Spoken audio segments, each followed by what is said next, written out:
Hey, welcome to Way Too Indie's live interview casts. I'm talking with Zak Smith today. He's a New Jersey native who recently released a new album which has a very deep mix of pure songwriting and emotion that's certainly at the top of my chart. He was also recently named Best Male Vocalist at the 2013 Jersey Acoustic Music Awards and held an album release party at this year's CMJ showcase. Zak, it seems like it's been quite a busy fall for you. How are you doing?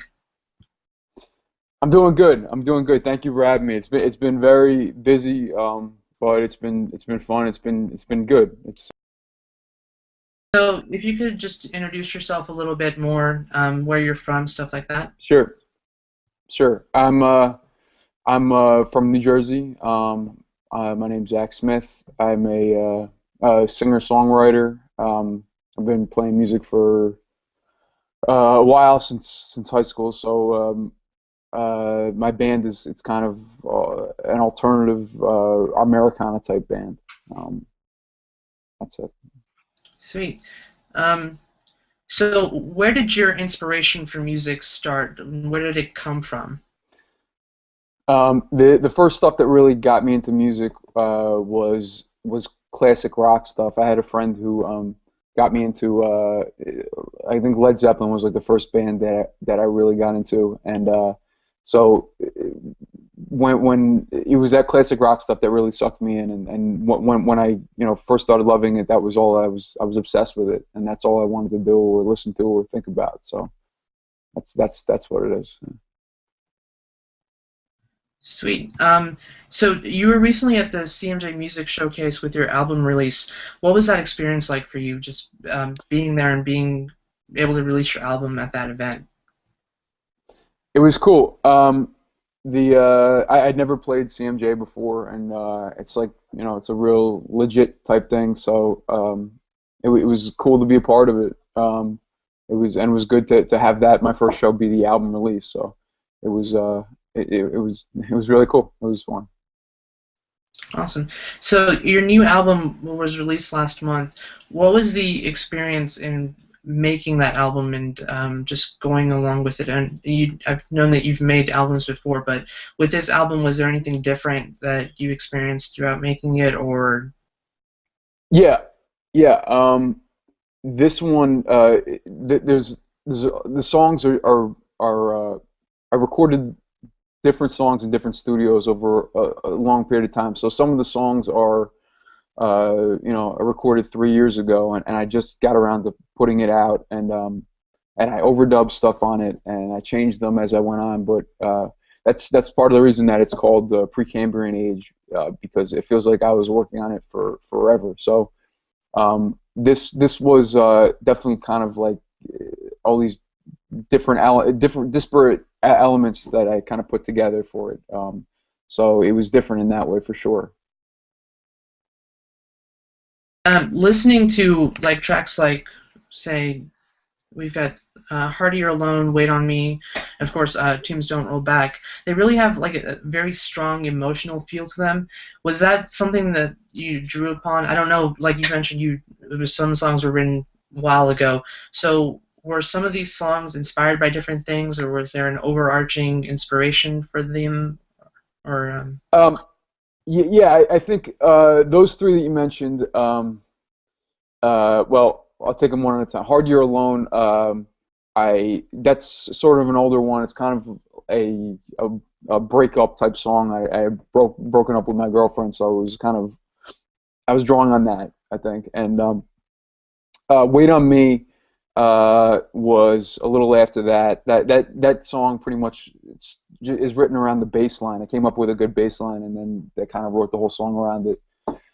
Tombs Don't Roll Back is that's an older one that I've been working on for a while. I changed the chorus many times. I changed the lyrics a lot of times. It's it's basically if there's an overarching theme through the whole album, I think it's about if I had to look for it, I think it has to do with getting older and aging, and trying to be true to yourself, and trying to not compromise yourself. awesome. It's always nice to hear that albums have messages and stuff because I think a lot of music nowadays is lost with the actual feel or emotion and message behind it. So that's also great to hear.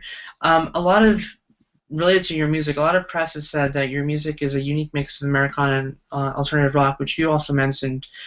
So, do you agree with defining your music in that way, or would you rather not define it, or just what do you feel about that in terms of genres and etc.? I mean, I don't think, I think just in terms of communicating with people, you have to kind of do that and kind of, put yourself in a certain box. I don't think about it when I write it. I don't think about it like that. I've never. I like all kinds of music, so I never really think about genres so much, and it's kind of hard to like my heroes, like Neil Young, for example. It's kind of hard to say he's exactly just one thing, or Elvis Costello is another big hero of mine. So those are the guys that I grew up kind of wanting to write like and was inspired by. So I, I understand the need to tell people kind of what the music kind of sounds like, just for the sense of expediency. But I certainly don't think about it that way in those terms. Gotcha. And you mentioned your writing process. What is your writing process like, especially for songs like this that have so much emotion behind them and have the story behind them? What do you do to get that out to and word it properly? Because every artist has a different way of writing songs. So, what is your way? Um, my way is usually to I think generally I come up with the music first, and then I kind of when I have a melody, I have to go back and figure out what I was feeling when I wrote it, and if there's been a couple times when I felt strongly about something, and then I've just been able to write a song. But otherwise, if I try to force it, it never comes out good. It comes out fake sounding. It's not authentic. So I think usually the music, the melody and that stuff is kind of like the real part of the song, and then I kind of have to find out what the words are to that to make it real and authentic. Oh, awesome. So where do you see your music going from here? I know like you said, you've had a busy fall, and what's the rest of the year like for you and going on to early next year?